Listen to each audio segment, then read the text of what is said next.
dance make it hurt. What is up, guys? This is Sachinta back with another video. So you have your brand new MacBook right now, or else you upgraded it to the brand new macOS software, or else something went wrong with your previous macOS software and then you had to reinstall it. Whatever that is, you have a clean slate now and you want to set things out. So I've been working with macOS for the past 5 years, and there are few settings that I change with every new macOS or MacBook that I get. Before I start the video, I'm pumped to say that this video marks my first brand affiliation with a company called MacPaws. I'm sure that you guys might have heard about it, Clean My Mac. That's an awesome software for macOS. More on that later. So by default, for some reason, your MacBook's tracking speed is going to be very low. So what I do first is to increase it. I usually increase it to the maximum or 3 stops below the maximum. So what you do is you go click on the Apple logo and then go to System Preferences, and then you go to Trackpads, and then in this you can see you can change the tracking speed. So I usually keep it at 3 stops or 2 stops below the maximum. While you're at it, there is another option called Tap to Click, which is also deactivated by default.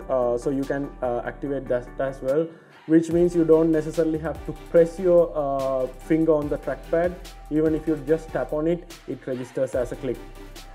There's another feature. It's a new feature to me. I'm not sure whether you guys have used it or know about it. This is the 3-finger drag. So what it basically means is, if you want to drag a window right now, what you do is you press on the window and then you drag it. So this feature is really hidden inside the macOS settings. So what you do is you go to Accessibility Settings, and then you go to Pointer Controls, Trackpad Options, Enable Dragging, and then you can select 3-finger drag.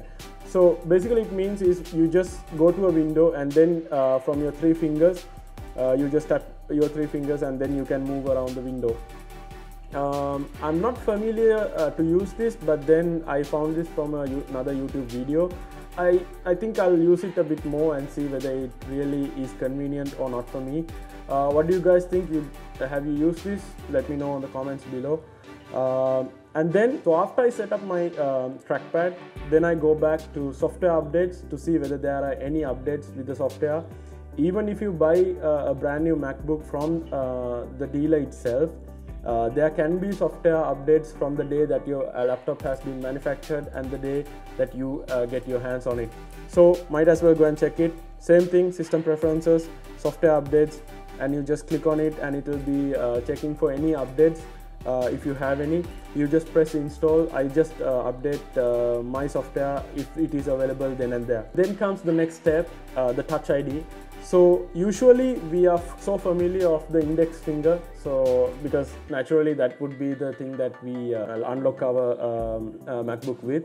But then over the years I have found that adding more fingers actually helps in some different cases. For example, if I'm holding my phone, which my index finger is supporting right now, and if I want to unlock it, I just can use my middle finger to unlock it. So I configure my middle finger. So it gives you up to 5 fingers, so might as well add more fingers.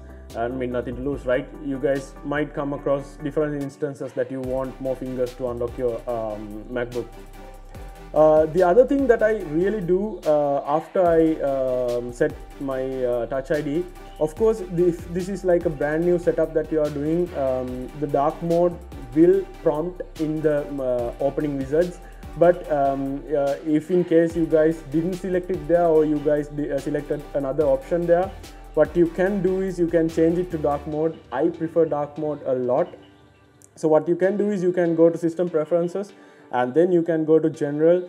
In that you can select Light, Dark, or Auto. So Auto usually means is it changes with the sunrise and the sun sets. So it changes the dark mode to light mode. I usually keep it in static dark mode so that it's convenient to me. Also, there are desktop backgrounds that you can use with accordance to this whole dark mode setting. So I usually use the dark still. What you can do is you can go to desktop and screen servers, click on that, and then you have dynamic desktop backgrounds. This background changes with the time of the day, morning, evening, or night, whichever that is. There are like new wallpapers that is coming from Catalina to Big Sur, so that is also a good update that you will have. So there are some different wallpapers that is specific to Big Sur as well. I usually keep a static dark theme because I don't like changing colors with the different times, but it also sticks with your preference levels, so you can set it then and there. The next big thing about macOS is the dock. It's my favorite dock. I am kind of a minimalistic guy. I love to keep my dock clean. I don't like many cluttery apps that I don't use. What I do as a practice is, if I'm not using an app more than at least once a week, I just remove it from the dock, because I love to keep all the apps that I use on a frequent basis in the dock. So what you can do is first go through all the apps and take off any app you want or don't want from the dock itself. It's just a matter of double clicking and then go to options, and then you can see remove from dock. So you can do that. And then what I usually do is make the dock a bit smaller, because by default it's a bit big for what I like.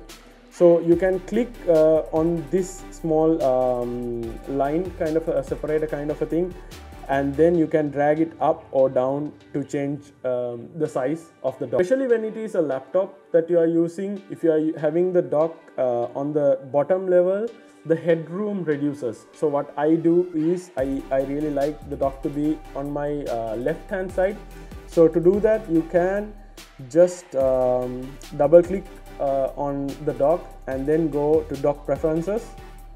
In that you can select the position on the screen. So if you click left, it will go to the left side of it. If you click right, go to the right side of your screen. In this you have to be a bit mindful if you are using two monitor setup, so that the dock will be placed all the way on the next monitor. So it is just a matter of just thinking where you want to place it and your setup. And also I click the auto hide function of the dock, because then everything will be super clean on your desktop. There would be no distraction. One of the main things with this digital world is that every app is designed to send you notifications as much as possible. I think quality of life will improve if all these notifications are turned off. I generally do that. So what you do is you can go to system preferences and then click on notifications, and you can just go through the apps that is here, and then just allow notifications, switch it on, switch it off. So I usually have unnecessary things switched off. For example, books, I switch it off. Calendar, of course, we'll have it.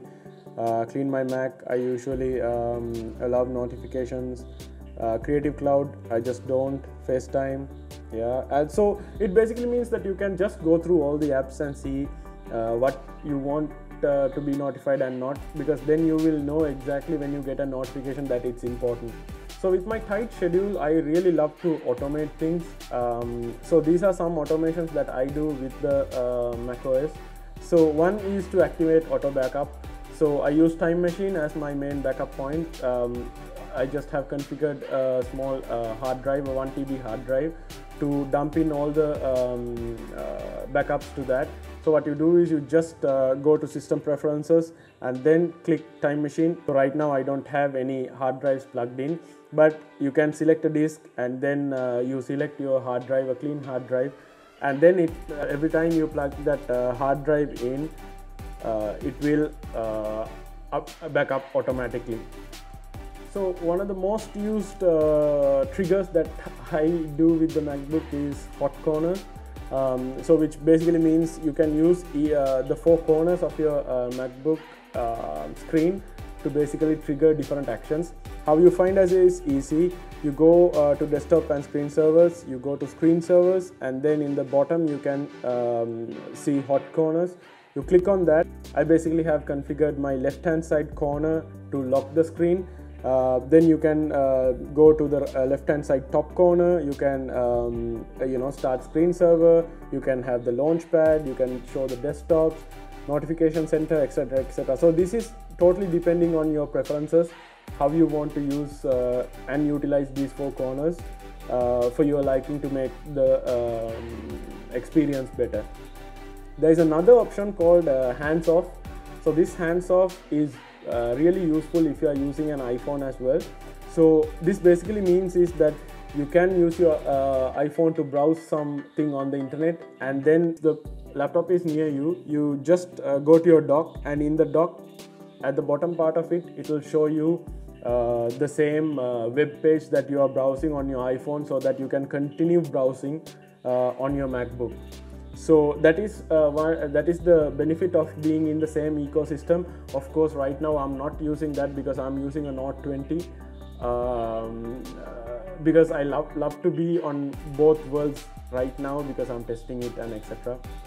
So if you have a macOS, Apple iPhone, this would be really good for you because it will be seamlessly transferred between these two devices. And then it takes me to the browser. So as a default browser, I use Safari because it will give you the best experience in a macOS system. For example, the optimization of it to the hardware, and also the security levels that you can get.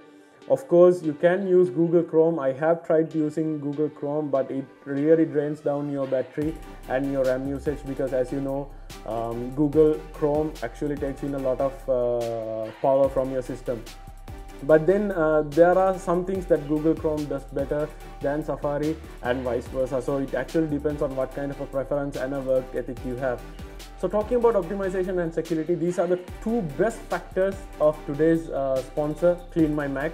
So Clean My Mac is macOS specific software which gives you tools to play around with your system to optimize it to the best performance levels and also to secure it.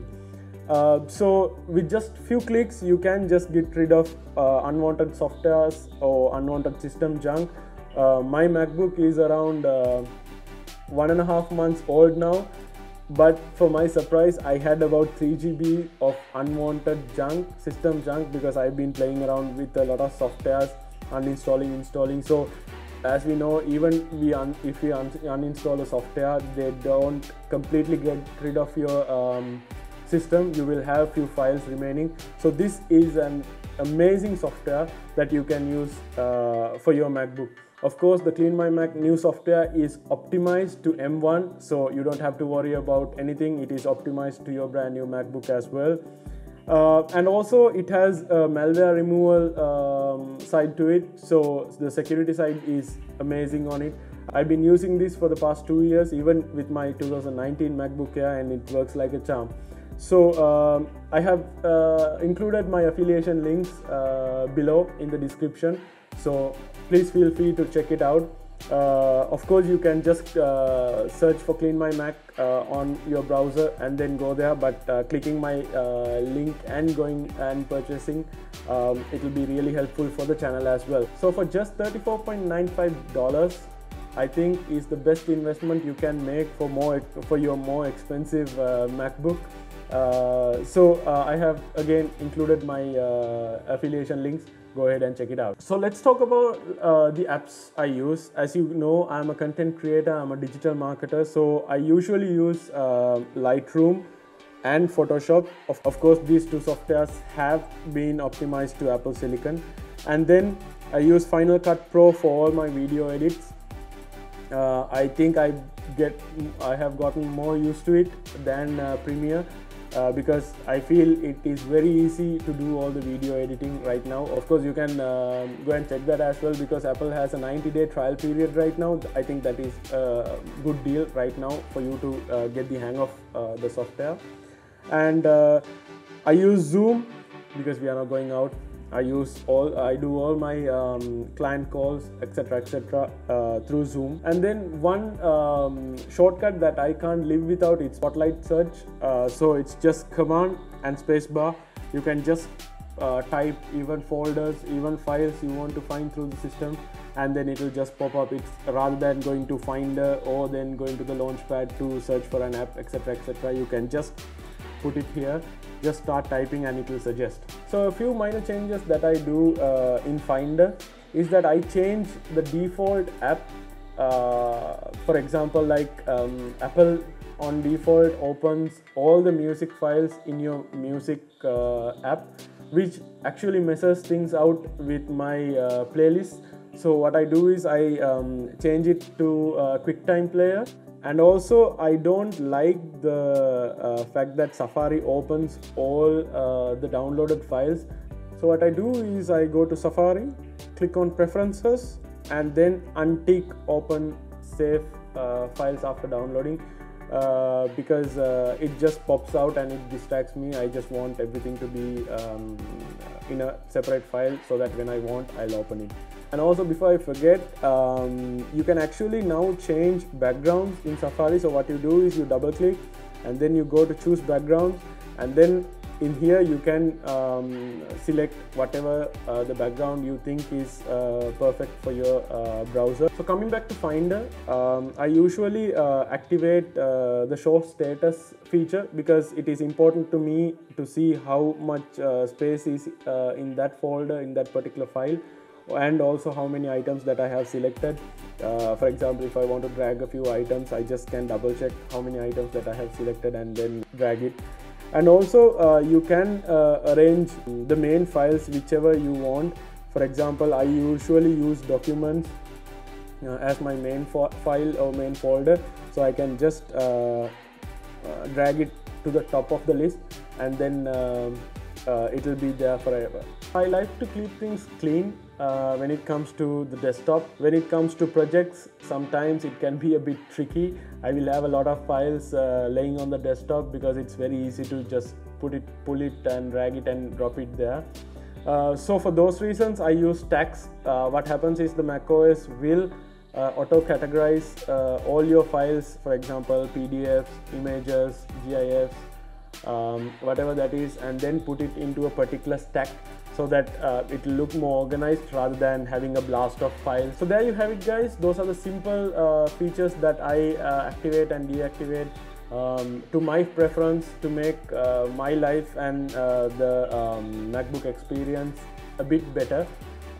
So there might be a ton of more features that is buried inside macOS that you guys are using and I don't. So please let me know what you guys use and you guys think which will make my life better as well. So as always, please consider subscribing to my channel. I have surpassed 230, which is a big win right now, and I really appreciate your comments. So many of you have commented that actually motivates me to do this over and over again every single day. And also reminding you that the affiliation link for the Clean My Mac app is in the description below. So catch you guys in the next video. Until that, go create. Peace.